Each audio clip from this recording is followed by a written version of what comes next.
से फेंको ताकि गहरे पानी में जाए।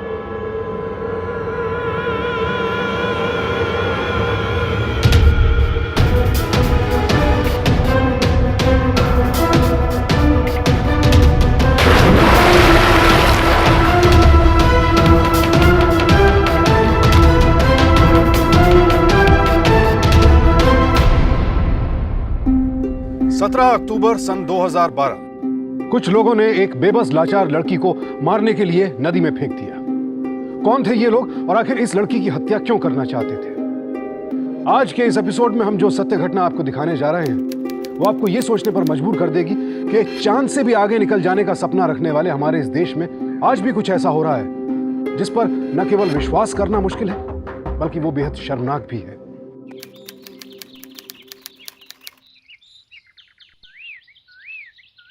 লক্ষ্মী, আরে ও লক্ষ্মী, কোথায় তুই? हाँ लक्ष्मी, अब आर कुर्ती को लेकर बैठी है। अरे छोटका को लेने अब तक स्कूल क्यों नहीं गई? हाँ जरा बाहर जाके देखो, स्कूल से आते खेलने लग गया। और छोटका के स्कूल का इतना ख्याल और मेरा पढ़ाई बीच में रुका दिया। अरे छोटका पढ़ेगा तो पैसे कमाएगा और तुझे ज्यादा पढ़ाते लिखाते तो एक तो पहले स्कूल में पैसे की बर्बादी और ज्यादा पढ़ाई लिखाई करेगी तो तेरा ब्याह कैसे देंगे? हाँ अरे पढ़ी लिखी गंवार बनकर रह जाएगी। पढ़ाई मुझे दूल्हे या नौकरी के लिए नहीं, शिक्षा के लिए करनी थी। उफ, चुप थक तो। सुन, जल्दी से सिलाई खत्म करके खाना बना ले और कल सुजीता की शादी के कपड़े का भी तैयारी कर लेना। बेघर की माँ की तरह बात मत करो। एक ही जोड़ा कपड़ा है मेरे पास हर शादी के लिए। मेरी शादी मुझे यही बना दे।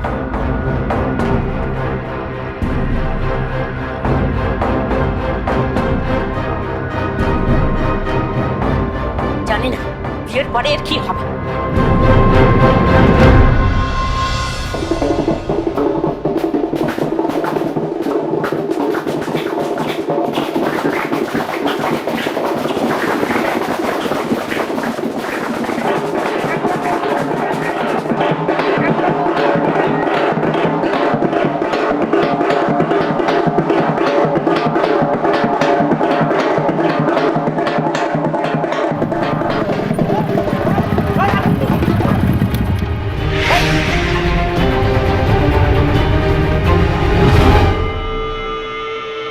प्रसूंदा, ये क्या कर रहा है तू? एक लड़की पे हाथ उठाता है, शर्म नहीं आती तुझे? वो प्रसूंदा, ये छोटी जाट के लोग गांव के बीच से बारात निकाल रहे हैं। तो क्या हुआ? तुझे क्या वो अपनी बारात इस गांव के बीच से लेके जाए या गांव के बाहर से? और ये लड़की भी तो सही कह रही है, दुनिया चांद तक पहुंच रही है और तुम गधे लोग अभी तक जाट पे अटके हुए हो। शर्म नहीं आती? और तुम लोग भी इसके साथ गुंडागर्दी करो। हाँ, चलो दफा हो जाओ यहाँ से। शादी में विघ्न डालने चले आते हैं, निकलो यहाँ से।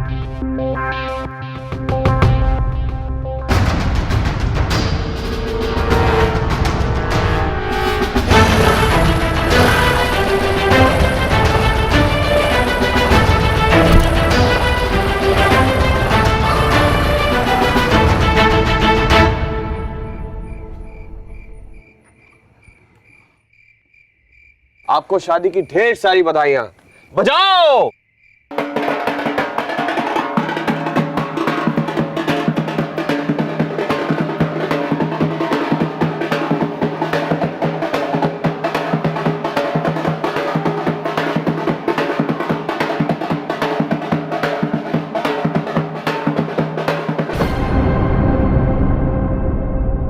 ये लो, खाते में लिख। हाँ, खाते में लिख दूंगा। दादा मैं हाँ, नमक ये लो। दादा मेरा सामान क्यों दे रहे हो? कब से मांग रही हूँ। एक बार बोला ना सामान नहीं है। अब यहाँ खड़ी खड़ी मेरा मुंह क्या देख रही है? जा यहाँ से। अभी दिया ना काका को, मुझे क्यों नहीं दे रहे हो? उधार में नहीं दे रही हूँ, पैसे दे रही हूँ आपको। तुझे सामान दिया तो ऊंची जाति के लोग यहाँ ना बंद हो जाएंगे। उन्हीं के कारण मेरा दुकान चल रहा है, समझी? चल जा यहाँ से, जा।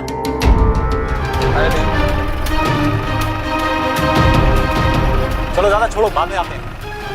चलो।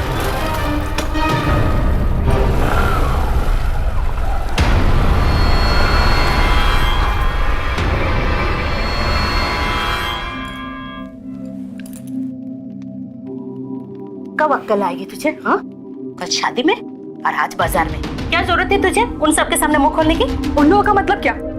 एक लड़की के साथ वो लोग बदसलूकी करें, ये सही है माँ?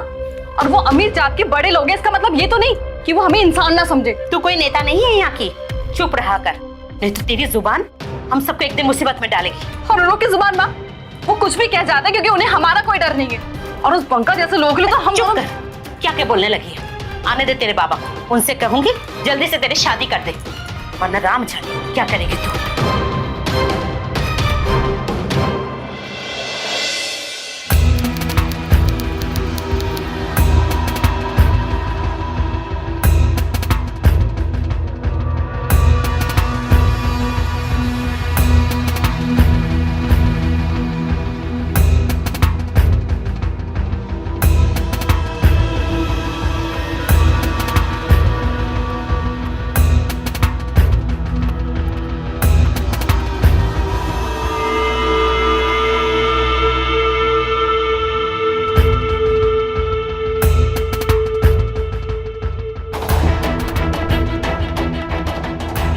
सोना मासी, सोना मासी, जल्दी बाहर आइए। सोना मासी, बाहर आइए। क्यों इतने मंडल, क्यों हल्ला मचाया हुआ है? वो चुटका है ना, चुटका। जल्दी चलिए। क्या वो छुटका हुआ? ठीक समझ दो। नदी के किनारे बंका था, उसे बहुत मार रहे हैं, आप जल्दी चलिए। तेरे बेटे ने मेरी मोटरसाइकिल अपनी तरह शुद्ध कर दी, उसका शुद्धिकरण करना पड़ेगा। इसकी एवज में 1 हफ्ते तक आलू निकालेगा मेरे खेत में से, समझा? हे दादा, मैं समझ गया। मैं कल से आपके खेत में आ जाऊंगा जैसा आप कहेंगे। चलो निकलो। चल बेटा, चल चल चल चल।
सरकार हमारे पूरे जिले में पक्की सड़क बना रही है और वो सड़क हमारे गांव से होकर गुजरेगी।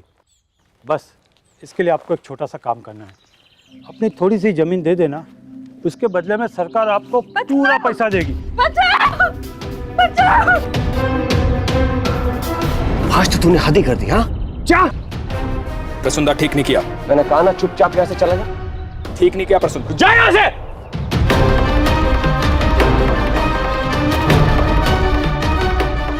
क्या कर रहे हो? जाओ। ठीक नहीं किया, बता रहा हूँ। जा।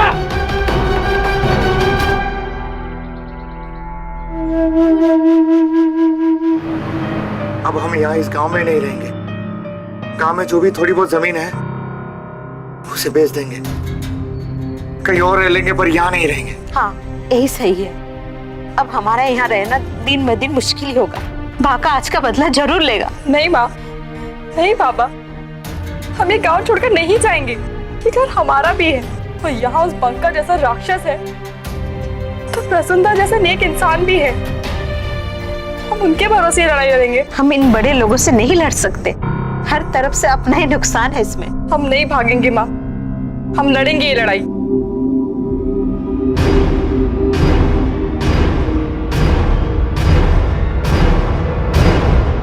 हमारे समाज के तकरीबन हर वर्ग में महिलाओं का शोषण होता है। ऐसी ही लाखों महिलाओं जैसी जिंदगी थी लोकी की। फर्क सिर्फ इतना था कि उसने सदियों से चली आ रही इस कुप्रथा के खिलाफ आवाज उठाने का फैसला किया। पर वो मासूम नहीं जानती थी कि इस मुखालफत की उसे कितनी बड़ी कीमत चुकानी पड़ेगी।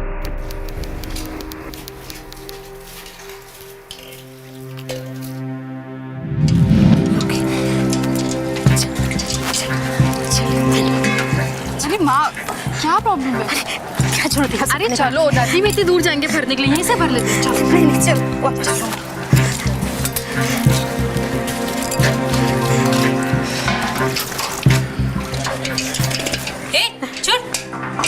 क्यों आई है तू यहाँ पे? हाँ, ये तेरी जगह नहीं है, चल हट यहाँ से। तुम कौन होती हो मुझे बोलने वाली? एक तो है छोटी जात की, ऊपर से जबान लड़ा रही है। देखो तो। लाइए, मैं आपका पानी कर देता हूँ। लाइए।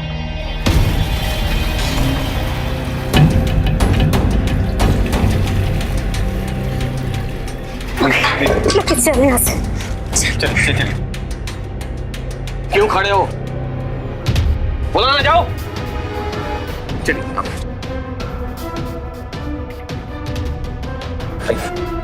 दादा, चल का बहुत हो गया, कुछ करना पड़ेगा।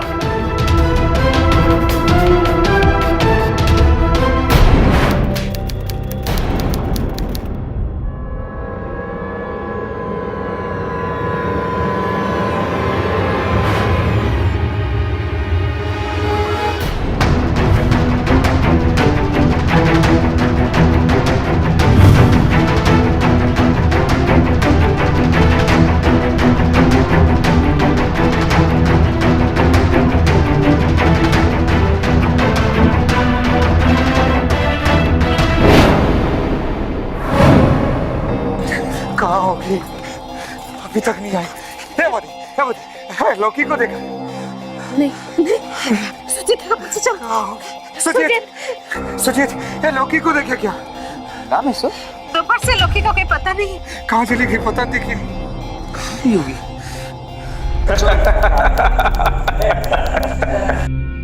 क्या था आदमी?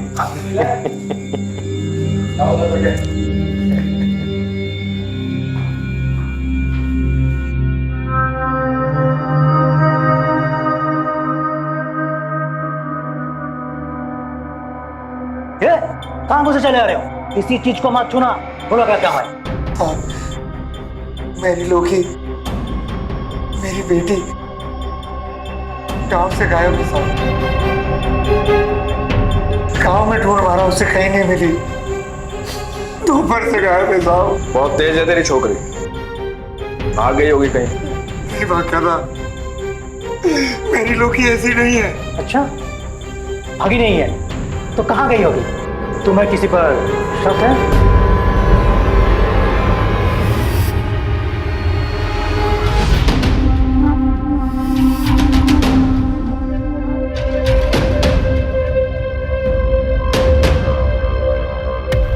तुम्हारे बेटे की किसी से कोई दुश्मनी थी? नहीं साहब। अच्छा, ना वो भागी है, ना ही किसी ने उस पर दुश्मनी निकाली है। मुझे तो लगता है उसे भूत में उठा कर लेके गया है कि नहीं?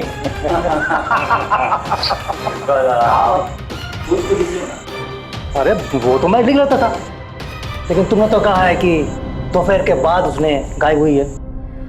मतलब गायब हुए अभी तक 24 घंटे नहीं हुआ है, और कानून के अनुसार दोपहर तक मैं रिपोर्ट नहीं लिख सकता। आई बात समझ में? मैंने कहा ना एसआई साहब, बहुत तेज है इसकी छोकरी, भाग गई होगी कहीं। काम खा बेचारे माँ बाप परेशान हो गए।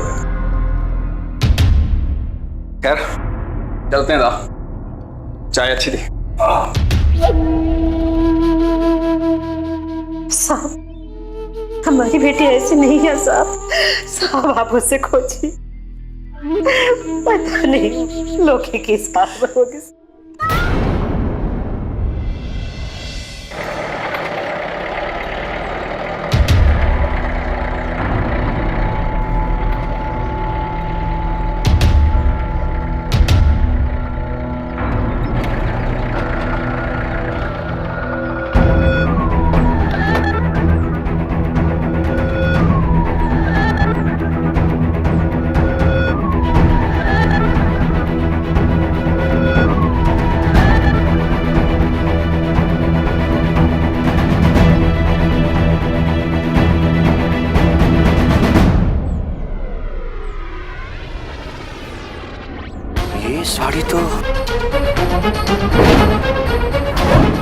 लोकी की है। पक्का ऐसा है तेरी बेटी की है ना? हम गरीबों के पास सिर्फ 2 ही जोड़े कपड़े होते हैं साहब, ये मेरी लोकी की है साहब, साड़ी तो प्रसन्ना को नदी के किनारे मिली थी। क्यों दादा? हाँ, लगता है तेरी बेटी नदी में गिर गई नहाते वक्त।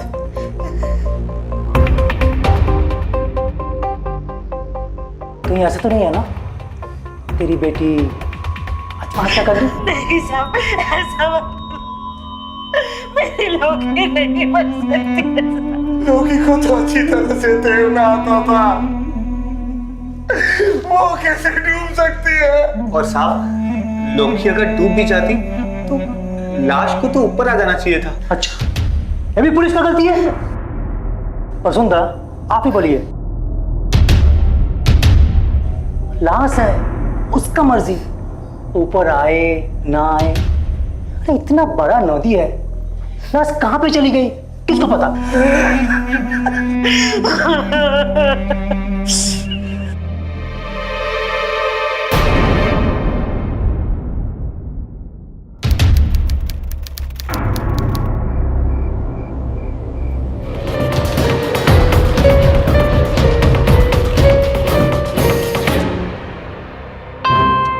बांका और उसके साथियों ने लोकी को एक अज्ञात जगह पर कैद करके रखा हुआ था, जहां उसे तरह तरह की तकलीफ दी जाती। फैसले में एसआई विश्वजीत और उनकी टीम कितनी मुस्तैदी से काम कर रही थी, इसके बारे में तो क्या ही कहा जाए। कानून की वर्दी पहनकर न सिर्फ कानून का बल्कि आम जनता की उम्मीदों का मखौल भी उड़ा रहा था एसआई विश्वजीत। लेकिन इस सब के बावजूद लोकी वहां से बच निकलकर भागने में कामयाब हो गई, मगर उसकी कामयाबी को इतना बड़ा झटका लगेगा इसका अंदाजा किसी को भी नहीं था।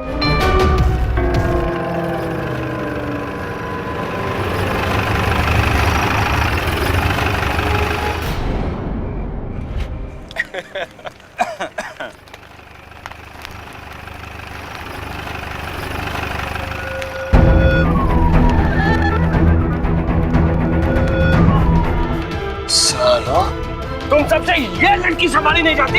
हाँ? अच्छा हुआ ये मुझे रास्ते में मिल गई, वरना कल सुबह तक तुम सब साले जेल में सड़ रहे होते।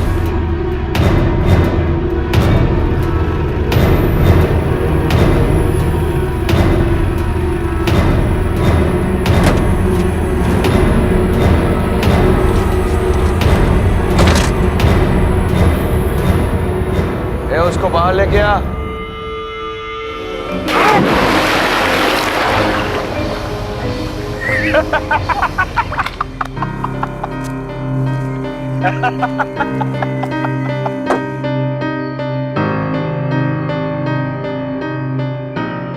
चलो।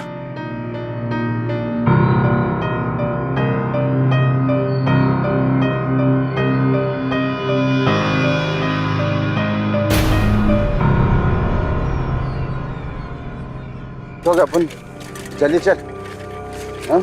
तो घर पर बम मारेंगे या चिल्लाएंगे भी।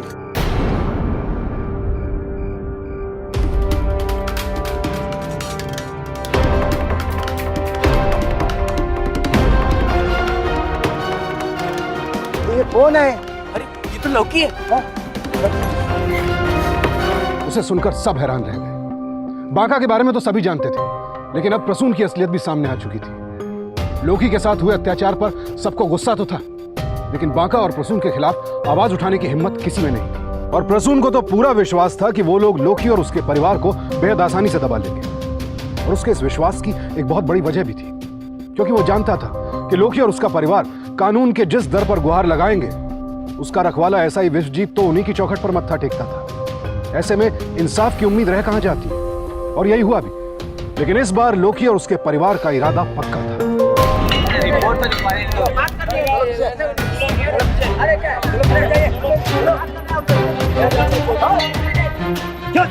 क्या तुम्हारा लगा रखा है? ये पुलिस स्टेशन है, तुम लोगों के बाप का घर नहीं। हो गया सर।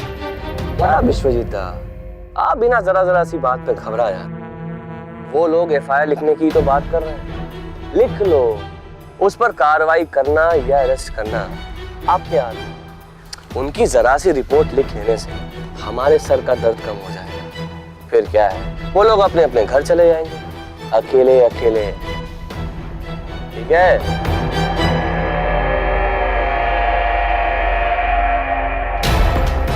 एसआई रिपोर्ट लिखकर उन्हें भगा देगा, और जब रात को सब कोई तसल्ली से सो रहे होंगे तो लोकी को यह पता चल जाना चाहिए कि उसके जिंदा रहने की क्या कीमत होती है। उसे यह पता चल जाना चाहिए कि भले ही उसे दर्द ना हो, लेकिन उसके परिवार को तो होता है। बस प्रसुंदा, आज आप देखिए मैं क्या करता हूँ।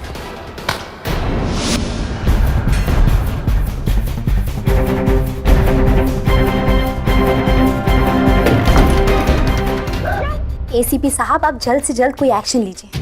यहाँ हालात बिगड़ते जा रहे हैं। राइट जैसी सिचुएशन खड़ी हो रही है यहाँ पे।